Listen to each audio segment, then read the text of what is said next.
Hi traders, Joseph here from Eightcap. So we're just going to do a bit of a recap over last night's action in the foreign exchange and equity markets. It was a very heavy evening due to data and news and central bank rate decisions. So starting off, ADP employment figures came out as expected. Now the US economy grew by 1.9% in the third quarter, which was a jump above the 1.6 that had been expected.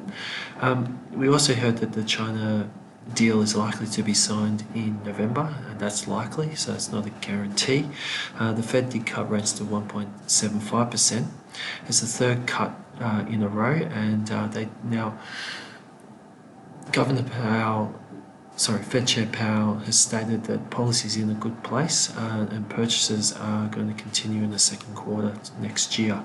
The Bank of Canada held its rates, but did stress that the economy is not immune to the current trade and global growth worries that have been circulating since the trade war got underway between the US and China.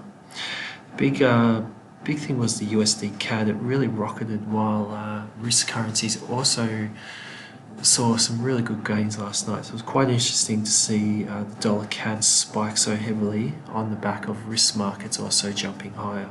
Oil inventories was a big contributor to that. They grew by 5.7 million, which put a lot of pressure on oil, and it dropped quite heavily during the New York session. As I was saying before, risk currencies had a great evening last night, and we're just looking at the dollar yen there. The dollar did fall to the yen and the Swiss franc, but as we can see here, it had a really strong session against the Canadian dollar, and that may be due to policies between both central banks, but also due to the sharp increase in oil inventory. So if we just go over to the Aussie dollar now, we can see the Aussie had a fantastic night, and it moved all the way back up to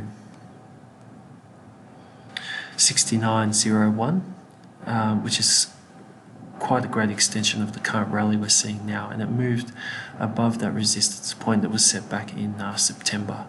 So just moving on to some of the other risk markets, the euro had a great night as well. After a sluggish day, it ended up rallying by 37 pips and is now just sitting around the high we saw on back in the 22nd of the 10th.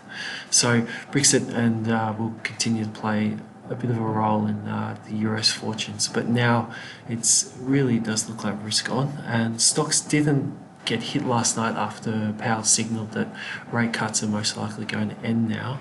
We did see some new record highs on the S&P 500, and we did see another record high set on the NASDAQ as well. So these are the CFD markets we're just viewing at the moment.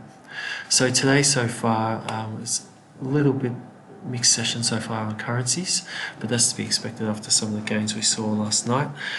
Midday today we have Chinese manufacturing data coming out, so traders in the Asian session will be looking towards that.